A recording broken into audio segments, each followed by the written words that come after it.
Hey guys, I'm James. Welcome to the Full Octane Garage. Today we have the privilege of getting to look at and review the new 2024 Range Rover Velar.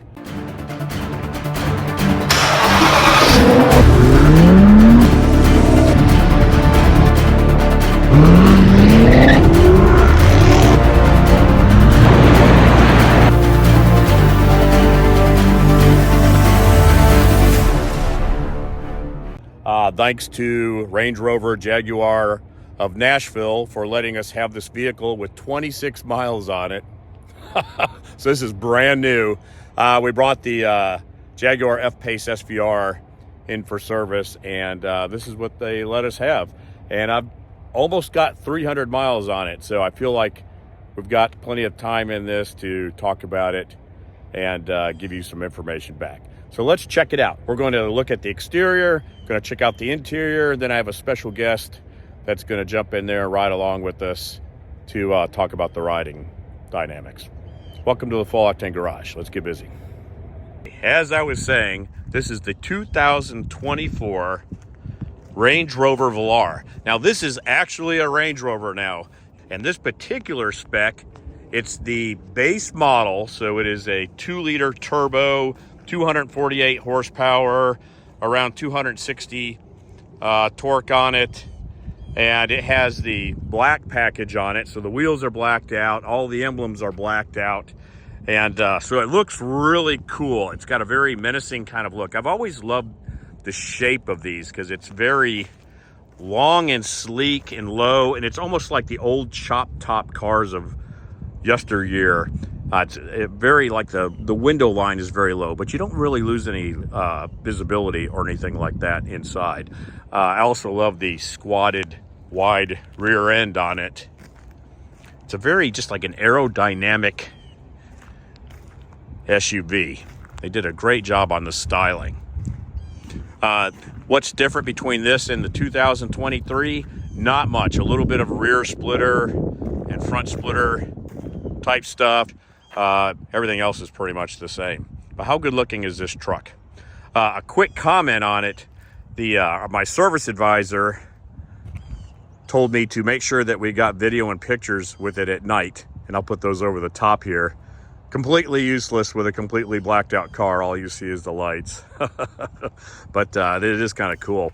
And this is a standard, like the window package with the tinting. That's standard from the factory, and look how dark that is. I mean, you can't hardly see in there at all, so that's super cool. Really adds to that blacked out kind of look. This is a Range Rover by appearance and by badge.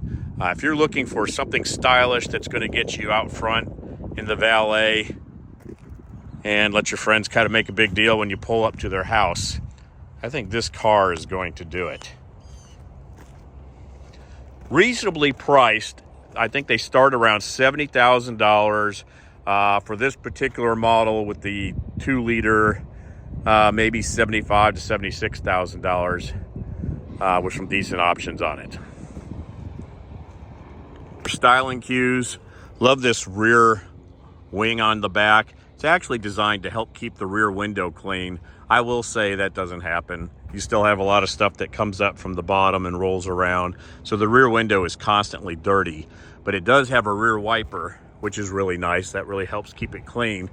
And it has an added function where you can push the end of the stalk for the rear wipers, and it will also clean the rear camera at the same time. It has a little water jet right here, and it will clean the rear camera, and that's actually very handy. It's got your shark fin antenna up there. That's kind of cool. And you can't see it here, but it has this black stripe that runs along the bottom edge for the length of the vehicle. And then this is blacked out. Some neat little accent cues that look really cool when the vehicle's white or gray, but you just don't see them with this particular spec because the car is all black. The 2024 Range Rover Velar does have the new front grille on it, and it's got these cool lights on it. I think if we can lock it and unlock it, you'll see the daytime running lights. They kind of fade in and fade out. Really good looking car. Does have a 4 square wheel setup. You've got the blacked out wheels. These are 20-inch wheels. I believe you can get anything from 19 to 22. I think 20 is probably going to be your perfect choice. A 22 will really affect your ride quality, and it is supposed to be kind of an off-road vehicle, and 22-inch wheels isn't really going to let you accomplish that. I'm not sure that the 19s are going to fill those wheel wells up. Into the interior, I'm going to start from the back and work my way forward. This is the key that comes with it. You've got your lock, unlock, your headlights, the tailgate opener, which we're going to do right now, and check out the rear. This vehicle will, of course, automatically open with the button pushed there or with your key. Came with the rubber mats. Those are really nice. It's got a great looking compartment in the back for storage and stuff. Plenty of room for tie downs. Got your little nets and things like that. It does have your shade that you can use to cover up and hide your cargo. And you have a 12-volt charger right there. And I believe, yes, that this comes with a almost regular size spare, or it is a regular size spare. So that's a nice change of pace. Another nice point is this is almost level across here. So when you're loading and unloading stuff, you're not having to lift it up over it. And you can see that you've got your 40-20-40 split for your rear seats. So you can take those and push them forward and have this gigantic cargo space that you can use to put all your stuff. Go ahead and shut that.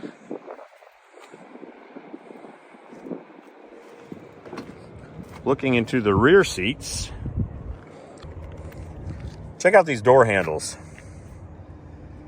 We'll unlock the vehicle. They're flush with the body. That's kind of a cool, clean look. You just push the button and the handle comes out. So this vehicle here comes equipped with, it's a lot of soft touch plastic interior pieces. The seats, I believe, are leather. I'm not entirely sure. It has a leather-like look to it. And I do like this light color inside. I don't normally see that. Kind of a black fan guy, but it's got to be cooler inside with these. And they're good-looking seats. Not giant bolsters or anything like that, but good, comfortable seats. There's plenty of room. This seat right here is all the way back right now. And if I slide in here, I still have just a little bit of leg room left. I do like this little storage thing. It's almost like something from an airplane. That's kind of cool.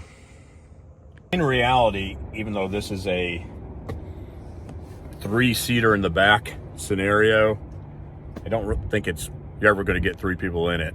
The rear seat's got this big hump down in the center. And I think if you see how much space I've got for my feet and legs, I think you're going to be really challenged to get someone to sit in this middle and have a place to put their legs. You do have some USB chargers back here, 12 volt, and air conditioning vents. There's no air conditioning controls at this trim level here. You have the armrest right here that's got a couple cup holders. I believe in a different trim level, this may have some USB chargers in it also. But yeah, it's a good, comfortable place to be. You're sitting in the back. There's a ton of headroom back here. While we're back here, I can show you this panoramic roof that runs the entire length of the car. Check that out.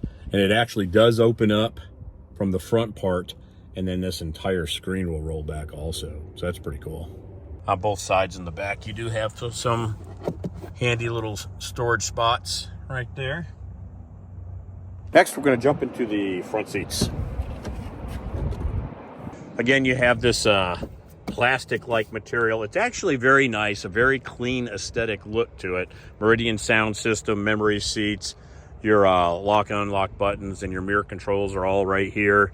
And there's a huge compartment here for storing stuff. I've got like 3 water bottles stacked in here and then a couple cups. It's like a week's worth of stuff for me. If you look in the front seats, they're really pretty. I love the stitching. They are heated and cooled. Check out this steering wheel, like the two-tone leather wrapped. When we get in, the first thing you're going to notice that's different is this new screen for our 2024, and all of the functions for the driver are on that screen. Remember where we used to have air conditioning controls and things of that nature? They were all right here. Well, you don't have them anymore. It's just a super clean look. All you've got is the shifter here. You do have your steering wheel controls. Go ahead and start the car. Oh, let me show you this too. This is the one peculiar thing. The start button, you see it? Check this out.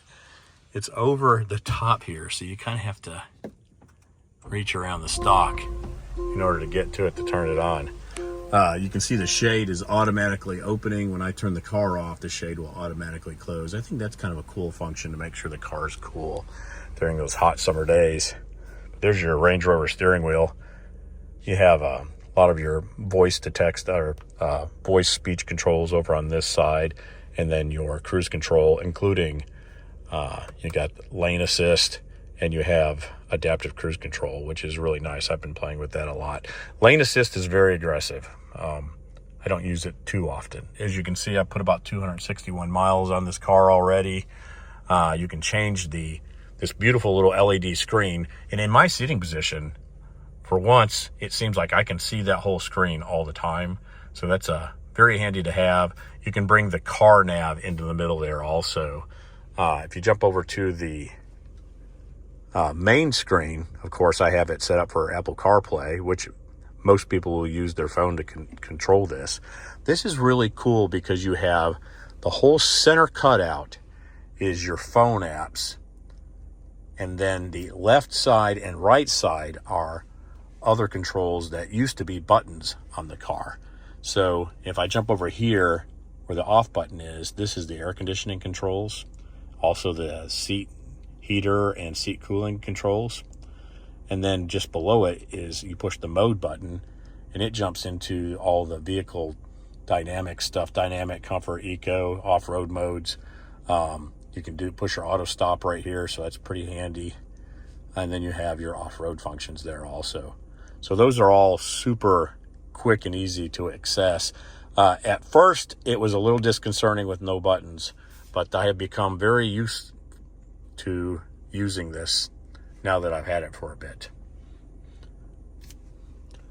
If we look here, I like how this is all super clean and pretty looking. It's like a gloss black, piano black kind of finish, and then this kind of brushed nickel look. You can push that. It's a little container right here. Got a charger, and then this is a wireless phone adapter, which is a wireless phone charger. And even though my phone doesn't seem to sit flush in it, it seems to do a very good job of connecting and charging my phone. These are kind of interesting too. I've seen some of the YouTubers make comments about wondering why this is split. I'll tell you why it's split. Is when your wife has got her elbow right here and you need to get in here, you can lift this up and not have to kick her off of the center armrest. But that's actually, it works really well. It's a great little armrest too. And then you got your cup holders up front. You also have large storage bins in the sides. Good looking car on the inside. But yeah, that's pretty much everything there. We're going to jump into the operation and the driving experience when we pick up our special guest here in just a second. I told you we'd have a special guest for the drive side of this, and here she is, our future mommy again, Shannon, who is actually Melissa and Mai's daughter. A lot of experience with these products because you have what? A Jaguar F-Pace P400R. They're very similar in spec and honestly size. Mine's black on black as well. I really like it. All right. Ready to go for a drive? Yes, give it a go. Is Mom sitting on this one? Has Mom driven this? No, I don't think she has. So you're going to have to figure out your seating. Drive? You got to drive carefully because you're a future mommy again. Again. Yeah, so we're inside the 2024, keep wanting to say Jaguar, 2024 Range Rover Velar. This is the base edition. It's a 2-liter turbo, again, about 248 horsepower, I think.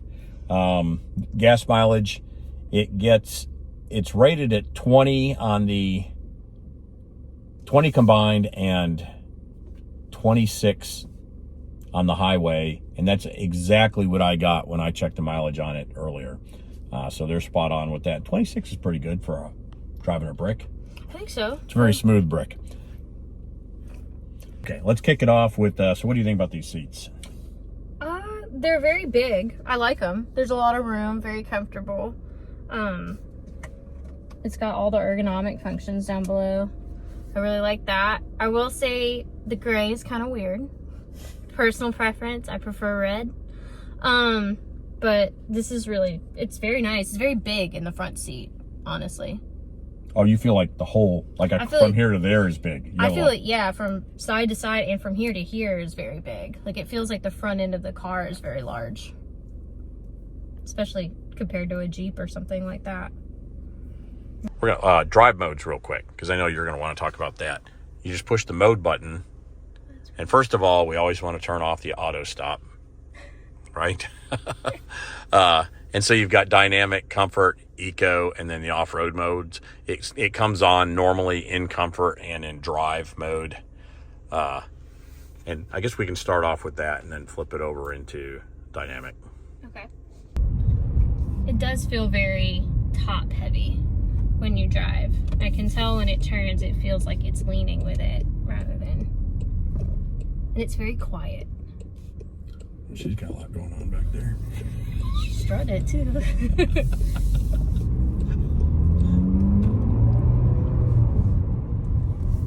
Now, you're used to driving you have a 400 horsepower Jag that's kind of more of a performance type vehicle. Yeah. And this is not so much. You want to pop it into sport? Into sport while still in comfort? Yeah, just tap it in the back, yep. These are good little curvy roads back here to look at this, you know. Yeah, it feels super top heavy on the curbs.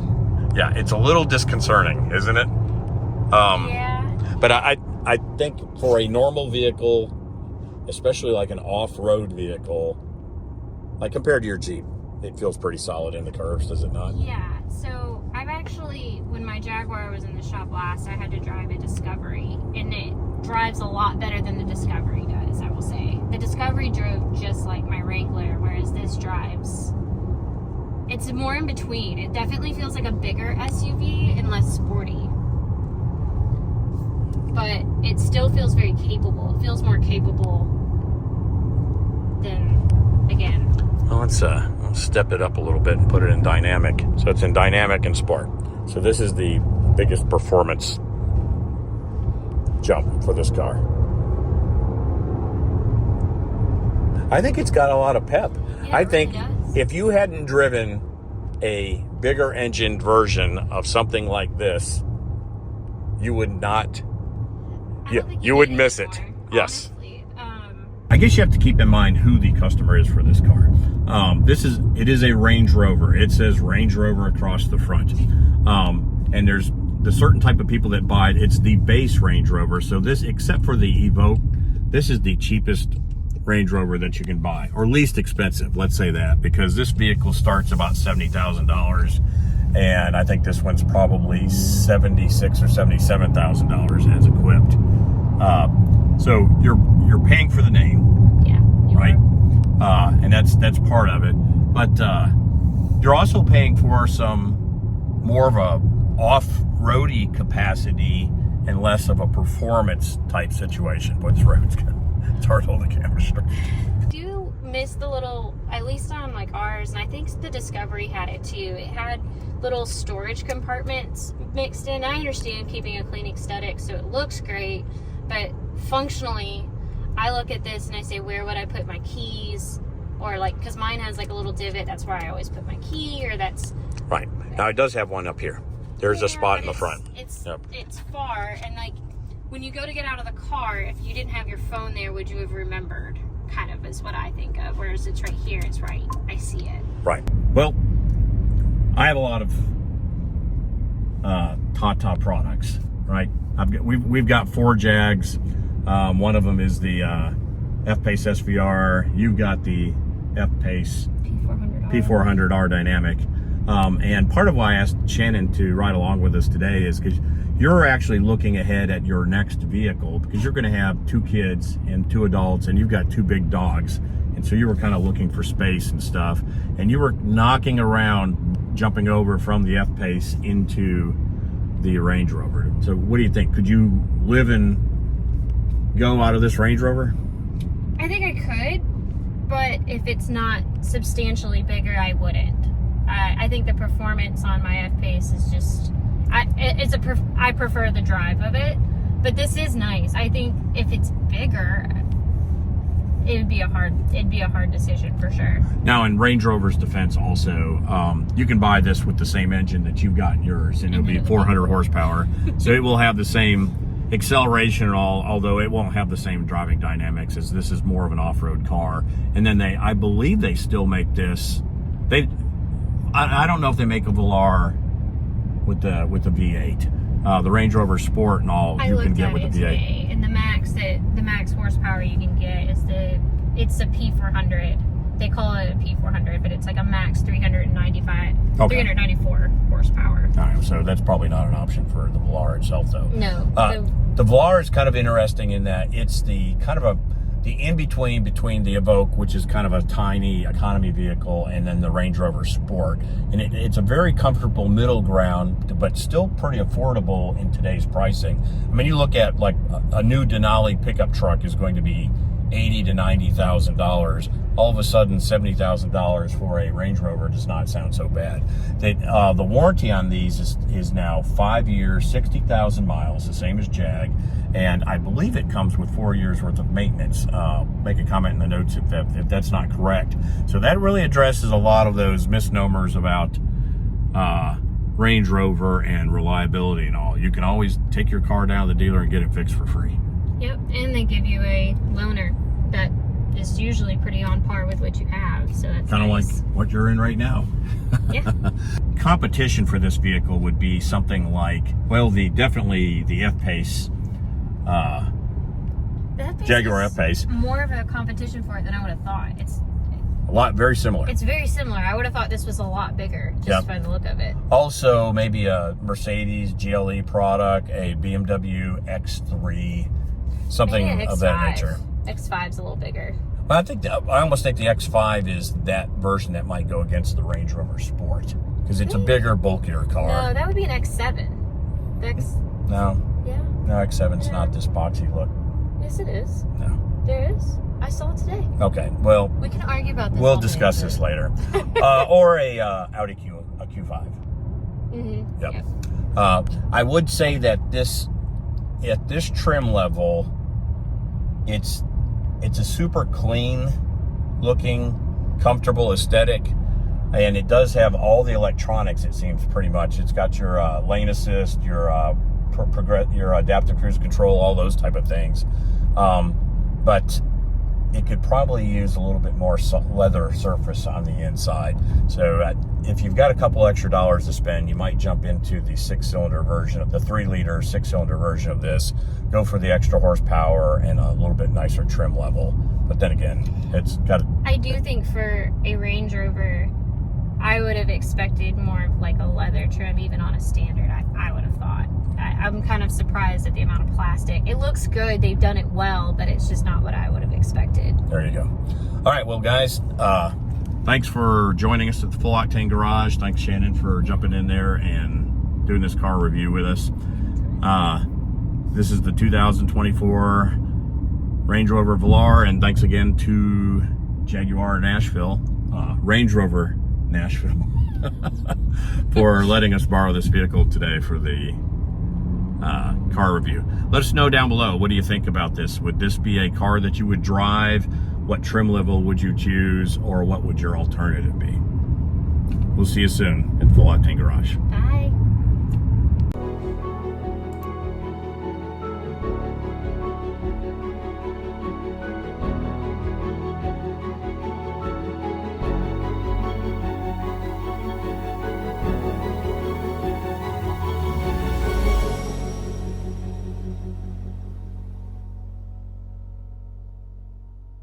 Do it again.